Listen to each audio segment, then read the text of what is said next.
జై శ్రీమన్నారాయణ. నేను మీ icon astrologer Gattupalli Suresh Babu. మనము ఇప్పుడు టాపిక్ ఏంటంటే ఏ విషయం గురించి మనం మాట్లాడదామంటే, ఇప్పుడు ఏవైతే మనకి ద్వాదశ రాశులు ఉన్నాయో ఈ యొక్క రాశులకి అలానే లగ్నాలు, ఇప్పుడు ఎలా అయితే మనకి ద్వాదశ రాశులు ఉన్నాయో అలానే లగ్నాలు కూడా ఉంటాయి. అంటే మనకి ఇప్పుడు మేషరాశి ఉందనుకోండి, మేష లగ్నం ఉంటుంది, వృషభ రాశి వృషభ లగ్నం ఉంటుంది. అలానే మనకి రాశులు అయితే ఎన్ని ఉన్నాయో లగ్నాలు కూడా అన్నీ ఉంటాయి. 12 రాశులు 12 లగ్నాలు ఉంటాయి. ఈ లగ్నాల పరిమాణం ఏంటో ఉండేది అంటే 1 గంట 21 నిమిషం ఉంటుంది. ఈ 1 గంట 20 నిమిషం ప్రతిరోజు ఉదయం బ్రాహ్మీ ముహూర్తం నుంచి మనకి సాయంత్రం వరకు నైట్ వరకు కూడా మళ్ళీ ఈ ఒక లగ్నాల పరిమాణం, ఒక లగ్నం అయిపోగానే ఇంకొక లగ్నం ఇంకొక లగ్నం ఇంకొక లగ్నం అలాగే మనకి ప్రతిరోజు కూడా ఈ 1 గంట 21 నిమిషానికి లగ్నం మారుతూ ఉంటుందన్నమాట. అయితే దానికి తగ్గట్టుగా మనకి ఆ రోజు తిథి నక్షత్రం ఏమున్నాయో దాన్ని బట్టి మనకి బాగుంటుందా లేదా అనేది ఉంటుంది. ఏ రోజైతే మనం జన్మిస్తామో ఆ రోజు ఉన్నటువంటి గ్రహస్థితి ప్రకారంగా, ఆ రోజు ఉన్నటువంటి నక్షత్ర ప్రకారంగా మనకి ఏ రాశి వస్తుంది అనేది ఉంటుంది. ఆ రాశిని బట్టి ఏ లగ్నం కూడా ఉంటుంది. ఆ లగ్నాన్ని బట్టి ఏ గోచారం అంటారు. మనం పుట్టినటువంటి తేదీ నక్షత్రం బట్టేసి ఆ రోజు మనకి ఏ నక్షత్రం ఉందో దాన్ని గోచారం అని కింద భావిస్తారు. ఈ గోచారంలో కనుక 12 స్థానాలు, 12 గడులు ఉంటాయి, 12 స్థానాలు అంటారు. ఆ 12 స్థానాల్లో 9 గ్రహాలు ఉంటాయి. ఛాయాగ్రహాలు పోల్చుకుంటే ఛాయాగ్రహాలు పక్కన పెడితే 9 గ్రహాలు మనం భాగిస్తాం. ఈ యొక్క సాంప్రదాయ ప్రకారంగా 9 గ్రహాలు ఏదైతే ఉందో ఈ 9 గ్రహాలు ఏ స్థానంలో ఉంటే వాటి వల్ల ఈ యొక్క రాశి వారికి, ఆ రాశిలో జన్మించిన వారికి, ఆ నక్షత్రం వారికి ఎలా ఉంటుంది, ఫ్యూచర్లో అంటే వచ్చేటువంటి రోజుల్లో ఎలా అవుతారు, నెక్స్ట్ జనరేషన్కి ఎలా ఉంటుందనేది మనం తెలుసుకోవచ్చు.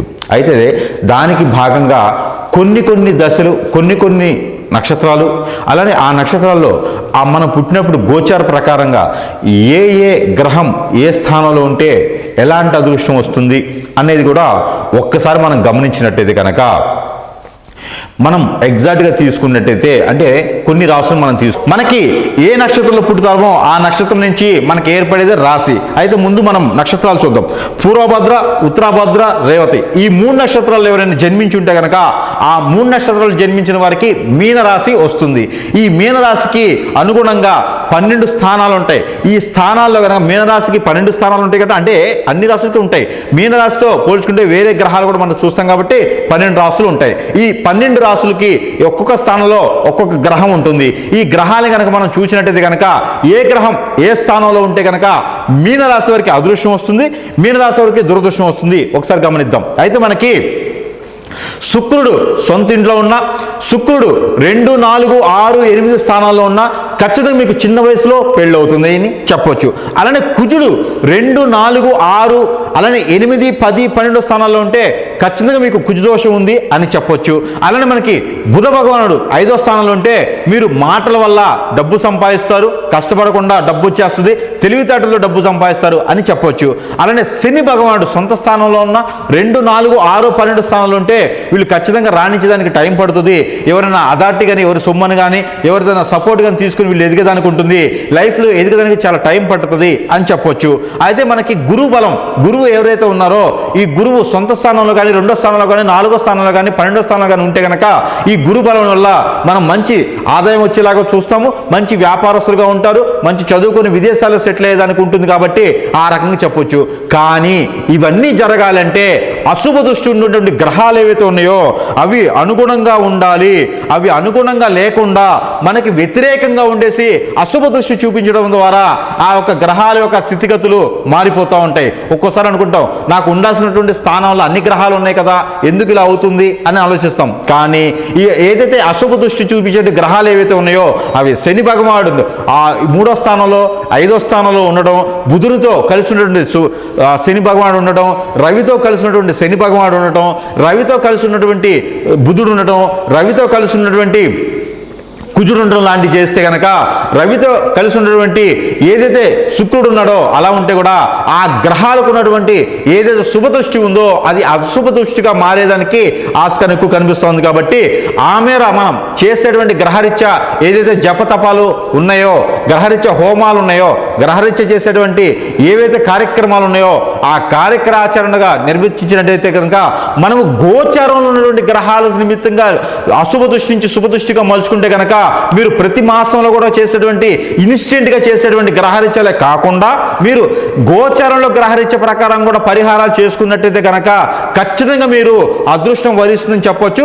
ఇది ప్రతి 3 మాసాలకు ఒకసారి కూడా చేసుకోవచ్చు. అదే కనుక మీరు యజ్ఞాలు చేసే పని అయితే, యాగాలు చేసే పని అయితే కనుక ఒకసారి చేస్తే జీవితంలో సరిపోతుంది మీకు. అలానే శుక్రు భయం కానీ, శుక్రు బాధ కానీ, కలత్ర దోషం కానీ ఉన్నట్టయితే కనుక మీరు ఏదైతే ఉన్నదో కుజు దోషం కానీ ఉన్నట్టయితే కనుక మీరు కాలసర్ప దోషం, నాగదోషం కనుక ఏదైతే మీనరాశి వరకు ఉన్నట్టయితే కనుక మీరు కన్యా పశుపత్ర హోమం అని ఉంటుంది. ఈ హోమం చేయించుకున్నట్టయితే ఖచ్చితంగా మీకు పెళ్లి లేదానికి ఉంటుంది. ఆ గ్రహాల నుంచి ఉన్నటువంటి చెడు దృష్టి ఏదైతే ఉందో అది కూడా కొంతమేర శాంతి పలికేటువంటి ఆస్కారం ఉంది. కాబట్టి శాంతి అంటే అమ్మాయి పేరు కాదు, శాంతి అంటే శాంతి స్వరూపం అన్నమాట. అలా ఉంటుంది కాబట్టి మీరు ఆ మేర ఈ యొక్క గ్రహాల శాంతి కోసం పూజలు చేయించుకోవచ్చు. అలానే గ్రహ శాంతి కోసం మీరు యాగాలు, యజ్ఞాలు చేయించుకోవచ్చు. అలానే మీరు జపం కూడా చేయించుకోవచ్చు. బుధ జపం చేయించుకోవచ్చు, శని జపం చేయించుకోవచ్చు, శుక్రుడి జపం చేయించుకోవచ్చు. ఈ జపం చేయించడం వల్ల కూడా మనకి మంచి శుభదృష్టి కలుగుతుంది. కాబట్టి ఇది జీవితకాలం ప్రతి 3 మాసాలకు ఒకసారి అయితే మాత్రం ఖచ్చితంగా మీరు దానాలు చేసినట్టయితే, ఖచ్చితంగా మీరు ఏదైనా కార్యాచరణ చేసినట్టయితే కనుక ఆ గోచారం ఉన్నటువంటి గ్రహాలన్నీ శాంతి పలిగితే కనుక మీకు ప్రతి మాసంలో చేసేటువంటి ఒక మాసంలో చేయకపోయినా కూడా మీకు కలిసి వస్తుంది. కాబట్టి ఆ మేర మీరు ప్రయత్నం చేయవచ్చు. అయితే మీరు ప్రతి 3 మాసాలకు ఒక్కసారి కనుక ఈ యొక్క మీనరాశి వారు ఎవరైతే ఉన్నారో ఆ మీనరాశి వారికి అశుభ దృష్టి ఉండేసి మీకు ఏదైతే పనికి రాకుండా గ్రహాలు ఉన్నాయో ఆ గ్రహాల అశుభ దృష్టి నుంచి శుభ దృష్టి మలిచినందుకు చిన్న చిన్న పరిహారాలు చెప్తాను. ఆ పరిహారాల నిమిత్తంగా మీరు చేసుకున్నట్టయితే కనుక మంచి కలిసి వస్తూ ఉంది. మీకు ప్రతి సంవత్సరంలో వచ్చేటువంటి రేగి పళ్ళు అని ఉంటాయి. మనకి ఆగస్టు నుంచి మొదలవుతాయి మన తెలుగు రాష్ట్రాల్లో. అయితే మీకు ఇంక వేరే దగ్గర ఉంటే కనుక తెప్పించుకోండి. రేగి పళ్ళు అని ఉంటాయి. ఈ రేగి పళ్ళుని కనుక శివాలయంలో కనుక నైవేద్యం పెట్టినట్లయితే, గ్రామ దేవత దగ్గర నైవేద్యం పెట్టినట్లయితే మీకు మంచి కలిసి వస్తూ ఉంటుంది. మీరు ఈ రేగి పళ్ళు తొక్కలు తీసేసి ఆ రేగి పళ్ళు తొక్కలతో మీరు స్నానం ఆచరించినట్లయితే కనుక ఆ గ్రహరీత్యా ఉన్నటువంటి చెడు దోషం, ఆ కుజు దోషం కూడా మీకు తొలగిపోయేదానికి ఆస్కారం ఎక్కువగా ఉంటుంది. మీనరాశి వారికి మాత్రమే ఈ రెమెడీ. మీనరాశి వారు రేగిపళ్ళు, ఆ రేగిపళ్ళలో ఉన్నటువంటి తొక్క ఏదైతే ఉంటుందో అది మీరు స్నానం ఆచరించేటువంటి నీటిలో వేసుకొని స్నానం ఆచరించాలి. అలానే బిల్వ పత్రం అని ఉంటుంది, బిళ్ళ గన్నేరుతో బిళ్ళ పత్రం అని ఉంటుంది. అది మీరు కనుక ఆ బిళ్ళ కన్నీరు ఏదైతే ఉందో అది నీటిలో ఉంచేసి ఆ నీటిని చేతులు కడుక్కోవాలి 3 మాసాలకు ఒక్కసారి. దాని ద్వారా మీకు మంచి జరుగుతుంది. అదే తర్వాత మీకు ఇంకోటి ఏంటంటే ఉత్తరేణి ఉంటుంది. మీకు ఉత్తరేణి ఆకులు అంటే మీకు అందరికి ఐడియా ఉంటుంది, లేదా నెట్లో మీరు ఉత్తరేణి అని కొట్టండి. ఈ ఉత్తరేణి ఏవైతే ఉంటుందో ఉత్తరేణి పుల్ల లేదా ఉత్తరేణి ఆకు ఏదైతే ఉంటుందో దానితో మీరు బ్రష్ చేసుకున్న ఆ ఉత్తరేణి పౌడర్ మీరు ఒక 3 మాసాలకు ఒకసారి 1 స్పూను మీరు తీసుకున్నా కూడా మీకు ఆ గ్రహరీత్యా ఉన్నటువంటి బుధ దోషం ఏదైతే ఉందో ఆ బుధ దోషం కూడా మీకు తొలగిపోయేసి మీ మాటే వజ్ర వైఢూర్యం లాగా, మీ మాటే ఆనిముత్యం లాగా ఎదుటి వాళ్ళకి ఆకర్షవంతులు అయ్యేలాగా ఉంటారు. కాబట్టి మీనరాశిలో ఉన్నటువంటి ఎవరైనా వ్యాపారస్తులు కానీ ఉంటే గనక ఖచ్చితంగా ఈ ఏదైతే ఉందో ఉత్తరేణి ఉందో ఈ ఉత్తరేణి యొక్క పౌడర్ లేదా ఉత్తరేణి యొక్క పుల్లతో బ్రష్ చేసుకోవడం లేదా దాన్ని తినడం లాంటివి చేస్తే ఖచ్చితంగా మీకు కలిసి వచ్చేదానికి ఉంటుంది. కాబట్టి ఆమార ప్రయత్నం ప్రతి 3 మాసాలకు ఒకసారి మీనరాశి వారు చేయండి, అదృష్టవంతులు అవ్వండి. ఇంకా శని దోషంతో ఎవరైనా బాధపడే వాళ్ళు మీనరాశి వాళ్ళు ఎవరైనా ఉంటే కనుక ఆ మీనరాశి వాళ్ళు ప్రతి 3 మాసాలకు ఒక్కసారి కనుక ఏవైతే మీకు నువ్వులు అని ఉంటాయో ఈ నువ్వులతో చేసినటువంటి స్వీట్ ఏదైనా ఉంటే నలుగురికి పంచిపెట్టడం, లేదా నవగ్రహాల మీద 3 మాసాలకు ఒక్కసారి 50 గ్రాముల నువ్వుల